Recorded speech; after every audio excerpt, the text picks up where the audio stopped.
What is happening, webheads? Welcome back to Comic Book Corner 2.0. I'm your host, Mike Spider Slayer, and this is Spider Slayer's Comic Book Haul. This is episode 618, the video series where each and every week I share with you what I pick up at my LCS, which is Comic Central, located in the city of Sanford. So if you guys are ever in the Central Florida area, make sure you tell Mike Spider Slayer sent you. They'll provide you with great customer service. Guys, they're an awesome shop. So let's get down to the down and dirty, right? This week's comic book haul, not as large as last week. Let me tell you, I finally got done reading all of last week's books this morning. I read a total of 22 books. So here we go. Mysterious Black Bag. And inside, of course, are those comic books. There is the fat stack. Let's see what books I wound up getting this week, guys. So, let's see, let's get them to the point where we're ready to go. All right, first things first, I wound up getting that Wolverine issue 1, that foil variant. This one looked really good as a foil, so I decided to pick this one up. It's classic, it's iconic, great to have in your collection, especially if you don't have this comic in general. At least now, it's not just a regular facsimile. It is a shiny, so you have it, right? Awesome stuff. And then I wound up getting this Silver Surfer issue 53, first Aldan and first Darben, whatever that means. I don't care. Just a badass looking cover with Surfer on there, as he's looking pretty badass evil, right? Death to the Emperor. I'm pretty sure I have this copy, but the copy I may have is pretty old, might be beat up, so I decided to pick up another copy. And I like when they're labeled like this, so I know the significance of the book. So that's pretty badass. All right. Then I wound up getting this other Silver Surfer book. This is issue 13. Paid $25 for this one. I don't see too many of these older Silver Surfer books. I recently picked up issue 17. So they had 13 there. I'm like, all right, I'm going to pick it up. This one was a 15 center. This is the Dawn of the Doomsday Man. So that's cool. That's great. Look at him flying through the city and stuff. So cool. All right, and then we got the Marvel free previews, and we got the DC Connect previews book. Now Batman looks like he's got plastic surgery going on. I don't know what's going on there. Alright, so let's go into the regular books, the books that came out this week. So there's that stack. And so we get the continuation of Titan's Beast World. This is issue 3. Batman's a werewolf now, right? He got possessed by Gar's little spores, his Starospores. Say that 3 times fast. And yeah, it's been a fun story, man. I like it. It reminds me a lot of like Deceased in a way, and it's cool to see how these heroes are going to rally to save the day. So good stuff. Then we have JSA, or Justice Society of America. This is a book that I just haven't been reading, but I have all the parts, and then maybe once I get all the parts, I'll just read it all at once. This is a pretty cool cover here, as we get to see, I'm not sure who that is a Red Lantern, right? So that's pretty cool though. Here's the interior artwork. This series is obviously done by Jeff Johns. Good stuff, right? Looks great, man. Really like the way it looks. I just wish that the book came out on time. And then we have Green Arrow. This is issue 7. So this is going to start a new story arc when it comes to our heroes here. And we're going to get to see the Green Arrow family together, I guess, going forward. Superman's in this issue, so why not? Because, you know, Superman's been a more prominent role in DC lately, which he should, because, you know, he is the staple besides Batman, right? And then we have Batman, Santa Claus, Silent Night. I think this is the final issue of the little mini-series here that took place throughout December. And this was definitely a mini-series surprise. I don't think everyone expected to be, you know, surprised by this book on how much fun it was going to be. And when comics can do that for a reader, then the comic has accomplished its purpose, right? Great artwork, fun story, just overall really good. Then we have the continuation of Ghost Rider. This is issue 21 from Marvel Comics. I think this is the last issue. If I stand corrected before it starts over, yes, it does. And then we get Talia Warroad, I'm assuming, will be the next Ghost Rider. That's just my guess. I like the character. I think they've done a really good job at fleshing her out. And then if she becomes the next Ghost Rider for a little while, that's fine. I don't want to see her maybe be a permanent Ghost Rider, but, you know, she is a pretty cool character. Overall, from start to finish, this series has been great from Benjamin Percy. Then I got Gang War Miles Morales issue 13. I forgot to pick up a copy for my neighbor as he is a huge Miles Morales fan. So this was a good story. This was a nice tie-in to everything. So I'm excited to add that to his little Miles Morales collection. And then I'm going to show you some more Marvel right here. This is the new Timeless issue 1 that's telling you stories for the future of Marvel Comics. I wound up getting the variant edition of this, the Timeless one, as it has all the characters on there. So it's a fold out wraparound cover. It goes all around. It's pretty much insane. But here is the interior art of the story. So I'm looking forward to this because, again, it shows you everything that's going to come out for the 2024 year, like little glimpses of stories. They've done this for the past couple of years now, so that's pretty awesome, right? And then I wound up getting this variant cover just because it is so freaking cool. Is this actually going to happen? Like, is Doctor Doom going to have the powers of Doctor Strange? Man, that's going to be freaking sweet if it does. So cool. Great looking cover right there.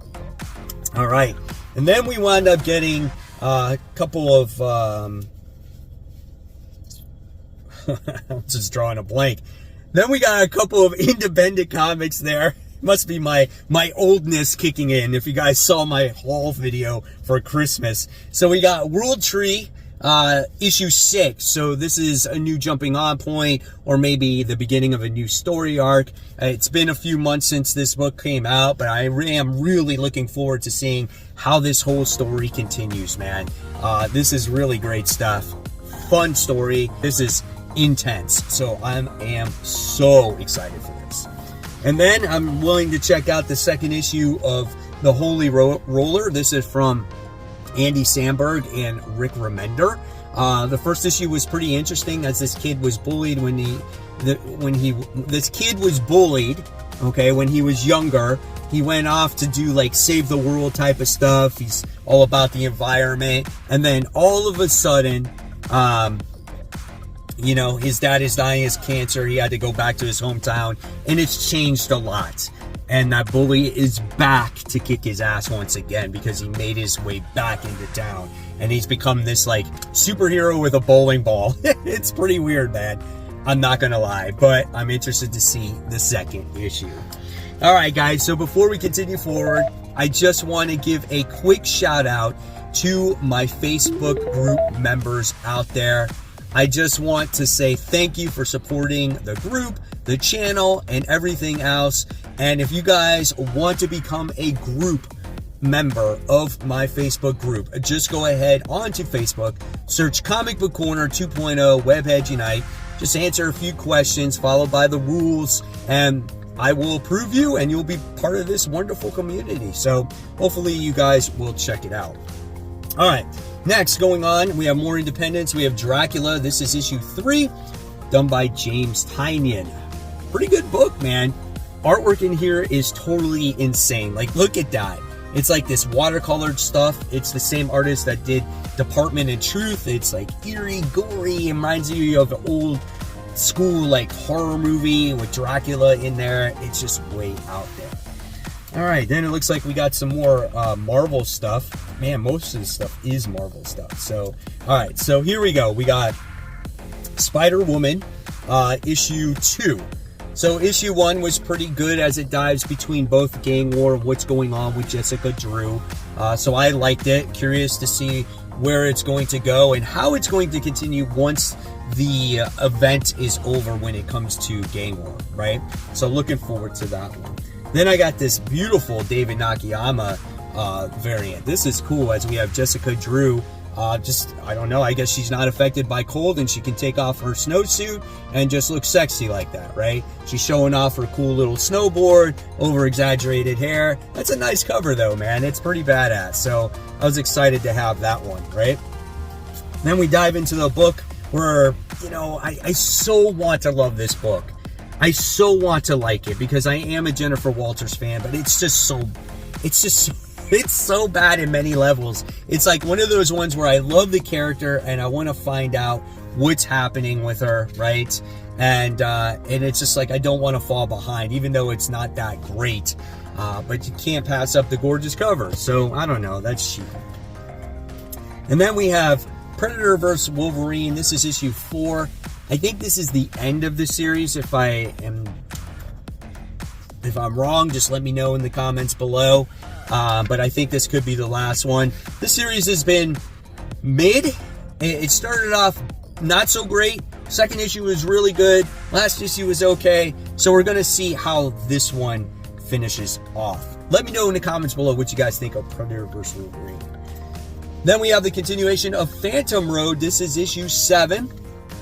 The problem with this series, it's a really fast read, and it doesn't seem like it comes out every single month. But I'm so intrigued by this story, how this investigator is connected to the whole upside down world or whatnot, and our heroes are always fighting these crazy zombie-like creatures, and how do they get out of this world? What's going on with that bear, man? It's such a fucked up story, but it's good though. I like it. And then we go back to Marvel here, as we have Marvel Superhero Secret Wars Battle World issue 2. I got the Scotty Young variant. What a great cover, man. No one was talking about the first issue. I thought it was okay, nothing special, but this variant is classic. And then I decided to get the second issue main cover, so obviously I can read the story and just see if it does get better. A lot of Spider-Man going on when he first gets that black suit, so that's what's happening. Baron Zemo in there, so that's all right. Then we have Gunslinger, issue 27. Brett Booth's no longer doing the artwork in this book, but he's going to be doing the main Spawn book. So I might have to pick up Spawn now because he's doing the artwork there. The art is done by Dexter Soy, and this guy's no slouch, man. It's really good artwork in here. So I'm curious to see who Gunslinger is going to battle against this time and how the story continues to develop. Then we have Duke. This is issue 1. Guys, I'm really looking forward to this story. I guess it takes place right after the events of what happened in the Transformers issue. I will be definitely doing a More Than Meets the Page where I talk about all the Transformers and G.I. Joe books together very shortly. But I'm looking forward to this book, man, to see what it has to offer. No variants for this one, though. Then I wound up getting Deadly Hands of Kung Fu. This is issue 1. Dude, I have no idea what to expect from this. Like Shang-Chi in the Gang War? I don't know. Maybe this could be the surprise hit of the end of 2023. We shall see, right? Cool artwork there. And then we have Carnage. This is issue 2. Issue 1 was super good. I really enjoyed that first issue, and it was very horrific. Like, Cletus is more... He's badder than ever, right? He's like basically boiled somebody alive in the middle of the street. It was just totally insane. It was insane to see him reborn as well. It's nice to see the symbiote bond with him once again. So we'll see how this story continues. And there you have it, guys. There is the haul for the week. Hopefully you enjoyed it. I love bringing it to you during this holiday week. So as always, guys, leave in the comments below or in the Facebook group what you picked up. And speaking of content, I'll leave you more content right here to check out. And as always, guys, support the local comic shops. Keep buying, keep collecting, but more importantly, always read those comics. Guys, if you don't watch another video this year, have a happy new year, and I'll see you real soon. Take care. Bye.